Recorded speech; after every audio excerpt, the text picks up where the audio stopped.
Budget में बोलने का मौका दिया। मैं आपको धन्यवाद देना चाहती हूँ। हमारा देश किसान प्रधान और कृषि प्रधान देश है। अगर हमारे किसान और युवाओं का भविष्य सुनिश्चित नहीं कर पा रहे हैं हम, तो मैं समझती हूँ कहीं ना कहीं हम सब अपने फ़र्ज से डगमगा रहे हैं। जहाँ वित्त मंत्री ने 9 प्राथमिकताओं की बात करी और कृषि को जहाँ पहला स्थान दिया गया, वही मैं वित्त मंत्री से पूछना चाहती हूँ कि कृषि ग्रामीण अर्थव्यवस्था की वृद्धि दर क्या है। जहाँ यह कहा गया था कि 2024 तक आप किसान की आय दुगनी कर देंगे, 22 तक किसान की आय दुगनी कर देंगे, और जहाँ एमएसपी का वादा किया गया था, तो मैं पूछना चाहूँगी कृषि मंत्री से कि आज एग्रीकल्चरल इंफ्रास्ट्रक्चर में कितना बजट या सरकार द्वारा दिया जा रहा है। यूपी को इस बजट के तहत क्या मिला है? क्या एक भी मंडी पिछले 10 सालों में उत्तर प्रदेश में बनी है? और अगर किसान की ज़रूरतमंद जैसी चीज़ों पर क्या यह सरकार ने कोई भी जीएसटी माफ़ करी है, या खाद में सब्सिडी देने में और सरकार कायम रह पाई है? और जहां खुद प्रधानमंत्री आए थे उत्तर प्रदेश में विधानसभा चुनाव में और उन्होंने वादा किया था उत्तर प्रदेश की जनता को, उत्तर प्रदेश के लोगों को, कि वो आवारा मवेशियों की समस्या से किसानों को हल दिलाएंगे, निजात दिलाएंगे, तो क्या इस आवारा पशुओं की जो समस्या है, जिसकी वजह से आज हमारा देश चौकीदार बन गया है, रात भर सो नहीं पा रहा है, तो क्या कोई प्रावधान बजट में रखा गया है इस समस्या को लेके? इसी के साथ जहाँ किसान आंदोलन में लगभग 700 किसानों ने अपनी जान गंवाई, जहाँ उत्तर प्रदेश में भी लखीमपुर खीरी में जहाँ किसानों को रौंदा गया मंत्री जी के बेटों द्वारा, हम पूछना चाहते हैं इस सरकार से कि जहाँ जो 2014 से 22 तक लगभग 1 लाख किसानों ने आत्महत्या की है, तो हम वित्त मंत्री से पूछना चाहते हैं कि प्रधानमंत्री फसल बीमा योजना के तहत कुल किसान लाभ कितना मिला है, और कहीं इसमें गिरावट आई है तो कितनी गिरावट आई है। यह सरकार लगातार 1 दशक से किसानों की अवहेलना कर रही है। गांव की अर्थव्यवस्था पूरी तरह चरमरा गई है और इसकी एक बड़ी वजह महंगाई है। और जहां मनरेगा में इस सरकार ने 89,000 करोड़ का बजट दिया है, तो हमारी मांग है कि कम से कम 100 दिन की वेजेस मनरेगा के तहत लोगों को सुनिश्चित करी जाए और लगभग 20% मनरेगा का बजट बढ़ाया जाए। इसी के साथ शिक्षा बजट में भी लगातार हमारा घट रहा है, जहां यह केवल आज 2.5% है of the total budget spending allocation, और जहां यूनेस्को ने ये बेंचमार्क दिया है कि लगभग यह 4 से 6% तक होना चाहिए, वही यूजीसी के फंड्स लगातार घटाए जा रहे हैं और इसको लगभग इस बार 7 से 61% घटा दिया गया है। जहां हम बात करते हैं सस्ती और अच्छी शिक्षा की, वहीं यह सरकार लगातार शिक्षा बजट में बजट जो कम कर रही है, तो मैं समझती हूँ इनकी नीयत कहीं साफ नहीं है, मंशा कहीं सही नहीं है हमारे देश के युवाओं के और स्टूडेंट्स के प्रति।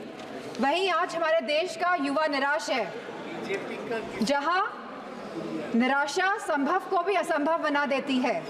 तो मैं समझती हूँ जो वादे किए गए थे, जो रोजगार को लेके, सरकार पूरी तरह इसमें विफल रही है और लगातार बेरोजगारी दर बढ़ रहा है। जहां आज ये बेरोजगारी दर 9.2% है और जहां महिलाओं का बेरोजगारी दर 18.5% है, तो मैं समझती हूँ लगातार युवाओं का मनोबल गिराने का काम इस सरकार ने किया है।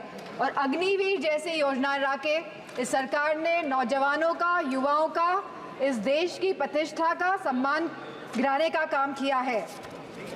जो सरकार सोशल जस्टिस की बात करती है, लेकिन आज भी यह सरकार जातिगत जनगणना से अपना मुंह मोड़ रही है। जहां अनुसूचित जाति जनजाति पर होने वाले अपराध लगातार बढ़ रहे हैं और उत्तर प्रदेश में यह अपराध नंबर 1 पे है। और साथ ही महिलाओं के साथ जघन्य अपराध लगातार बढ़ रहे हैं। उत्तर प्रदेश आज इसमें भी टॉप लिस्ट पर है। तो मैं पूछना चाहती हूँ कि महिलाओं को सुरक्षा को लेकर यह सरकार क्या कर रही है।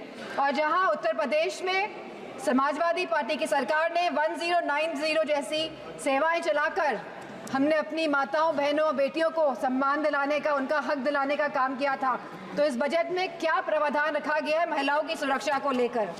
वहीं आज अगर स्वास्थ्य की बात करें तो लगभग 1.9% ऑफ जीडीपी आज का खर्चा ये बजट दे रही है स्वास्थ्य के लिए। स्पीकर महोदय, there is no focus agenda for the healthcare of the country. Irrespective of the fact we are speaking about India being the 1st largest economy and moving towards the 3rd largest economy. And if we see the fast growing population of the country, so 1.9% of the budget is very less for the health services of the country. Sir, decision to exempt 3 cancer drugs is a welcome move by the finance minister, but it is a very small step in the right direction. Sir, ma'am, हमारे उत्तर प्रदेश में लखनऊ में एक cancer institute जिसमें लगभग 1000 करोड़ रुपए लगे हैं वो तैयार है, लेकिन ना केंद्र की सरकार ना स्टेट की सरकार ये सुनिश्चित कर रही है कि सुचारू रूप से वो कैंसर इंस्टीट्यूट चल सके, क्योंकि कैंसर के केसेस लगातार देश में बढ़ रहे हैं। और मेरा मानना है कि अगर ये कैंसर इंस्टीट्यूट सही ढंग से सरकार चला लेती है तो सस्ता इलाज हम अपने देशवासियों को दे पाएंगे। Very good suggestion. Very good suggestion.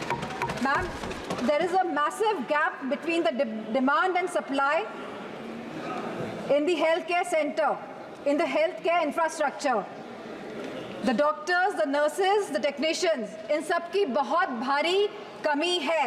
और जो बड़े बड़े वादे कर रहे हैं और जो बड़ी बड़ी बातें कर रहे हैं कि हमने बहुत बड़े बड़े एम्स बना लिए हैं, मेडिकल कॉलेजेस बना लिए हैं, लेकिन 100% तरीके से कोई भी मेडिकल कॉलेज या एम्स सुचारू रूप से प्रदेश में नहीं चल पा रहे हैं, क्योंकि भारी डॉक्टर्स की कमी है, नर्सेस की कमी है, टेक्नीशियंस की कमी है। इसी के साथ जो टीचिंग फैकल्टी में भी भारी टीचर्स की कमी है। सर, जो सरकार कुपोषण के बारे में बात कर रही थी, जो भारत को अनीमिया मुक्त बनाने के बारे में बात कर रही थी, तो मैं उनसे कहना चाहूँगी कि आप सभी अपने वादों में विफल हुए हैं। आपने जो वादे करे थे लोगों को, आपने सारे वादे जनता के साथ वो वादों को तोड़ने का काम किया है। सर, जहां आप जीडीपी की बात करते हैं, जहां आप 3rd इकोनॉमी की बात करते हैं कि हमारा देश तीसरी बड़ी इकोनॉमी बनने जा रहा है, लेकिन वही हमें बात करनी है पर कैपिटा इनकम की, स्टैंडर्ड ऑफ लिविंग की बात करनी है, हमको महंगाई बांधने की बात करनी है, हमको इलाज मुफ्त और सस्ता दिलाने की बात करनी है। और जो कैपिटल एक्सपेंडिचर की आप बात कर रहे हैं, तो मैं समझती हूँ इसमें भी समय सीमा तय होनी चाहिए कि इंफ्रास्ट्रक्चर के जो भी प्रोजेक्ट्स बन रहे हैं उनकी समय सीमा निर्धारित हो, क्योंकि यह टैक्स का मनी है, ये जनता का पैसा है। धन्यवाद माननीय सदस्य। Ma'am, 2 minutes I will take ma'am. यह जनता का पैसा है और इसे सही ढंग से इस्तेमाल करने के लिए हम सब प्रतिबद्ध हैं। सो इसी के साथ मैं कहना चाहूँगी कि reformative and revolutionary changes can come in the country even after 11 years, but the dedication and concentration is required from the government.